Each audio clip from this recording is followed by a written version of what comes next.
այսօր հանդիպման տպավորությունները կխնդրեմ ներկայացնեք, թե որպես մտավորական, թե որպես քաղաքացի։ Այդ մտավորական բառի նշաձողը մի իջացրեք, որտեղ ինձ համար մտավորականը ուրիշ նշաձողի վրա է։ Մարդ է, որ արվեստը իմ մասնագիտությունն է։ Ես մեր ընկալումը փոխանցեցի։ Այդ թողնենք, հիմա անցնեմ տպավորության մասին խոսեմ, երկու բառով կասեմ, որ հրաշալի է։ Իհարկե հետևել ենք եւ մինչ շարժումը, մինչ 18 թիվը հետևել է իր գործունեությանը, իր բարեգործություններին, թե Արցախի հարցով, թե մյուս, բայց կենթանի շփում առաջին անգամ եղավ եւ բոլոր մարդկային արժեքների մասով պիտի ասեմ, որ հագեցած եմ դուրս եկել, որովհետեւ հասկացա, որ գործ ունենք իսկապես ուժեղ եւ մտավոր լուրջ կարողություններ ունեցող առաջնորդի հետ։ Ինչ ասես չեն ասում այս օրերին իր հասցեին, Դե ասում են չի խոսում։ հիմա դուք գիտեք ինչեր են ասելու մեզ ձեզ եւ ինձ հետ արդեն մի շաբաթ որ ինչ որ բան չի լինում, այդ այլանդակությունները չեն գրում, մի տեսակ վատ ենք զգում։ Հուսամ հունիսի 7-ին կվերջացնենք սա եւ այդ այլանդակություններ գրողներին խորապես ցավակցում եմ, որովհետեւ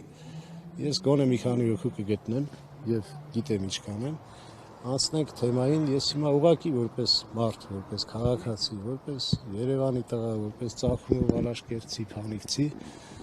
ես ուզում եմ խնդրեմ բոլոր նրանց, ովքեր անտարբեր են, ձեր անտարբերությամբ մի նպաստեք Թուրքի գալուստին։ Մի մասն էլ հավատացած է, որ խաղաղություն է լինելու։ Այդ հավատացածներին պիտի ցավոք սրտի տխրեցնեմ, որտեղ սխալ տեղ են հավատում։ Հավատալ կարելի է մարդուն, իսկ ոչնչությանը հավատալը մի քիչ կներեք, բայց մտավոր կարողությունների զուտ մարդու երևույթ է։ Երբ որ հավատում ես, բայց չգիտես ինչին։ Իսկապես չգիտես ինչի, որտեղ որևէ արժեք չեմ կարող գտնել այդ մեկի մեջ, ով որ խաղաղություն է խոստանում։ Եվ ինչով է խաղաղությունը խոստանում, այսինքն երբ որ թշնամին ի վիճակի է առանց որևէ նախապայմանի վերցնել տարածքներ եւ վերցնել գերիներ եւ պահել վերջը դրա խաղաղությունը ո՞րն է։ Չի կարող լինել խաղաղություն, եթե մենք պետք է չգնանք ընտրության կամ գնանք ընտրության, աստված չանի, ընտրենք թուրքերին։ Իսկ դուք ինչ եք նկատում, մեր ժողովուրդը պատրաստ է փոփոխություն անելու հիմա։ Ժողովրդի տոկոսային մասին չեմ կարող խոսել, ցավոք սրտի, որովհետեւ ինքներս տեսնում ենք ժողովրդի ինչ վիճակում է։ Ամեն դեպքում հուսամ ժողովրդի մեջ կարտնանա այն իսկական հայի գենը, որ կգիտակցի, որ հայերը դեռ պատրաստ չեն թուրքերի հետ միասին ապրելու։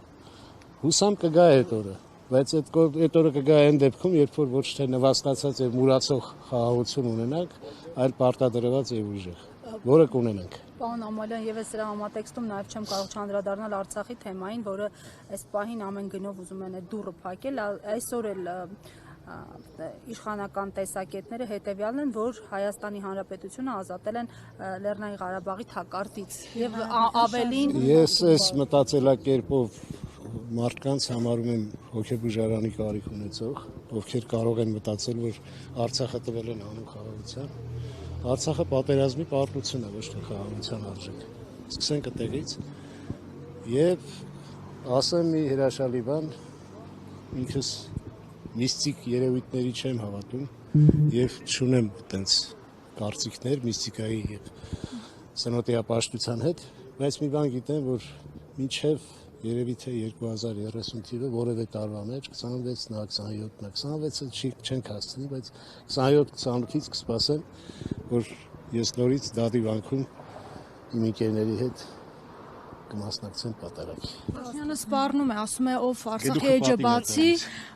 էջը բացի իմ հետ է գործ ունենալու։ Հիմա ես իր հետ չեմ ուզում գործ ունենալ, որովհետև ինձ համար ամենապարապ եւ ամենաավելորդ ժամանակը կլինի, որը նույնիսկ եթե դա մի րոպե է տևելու, չեմ ուզենա։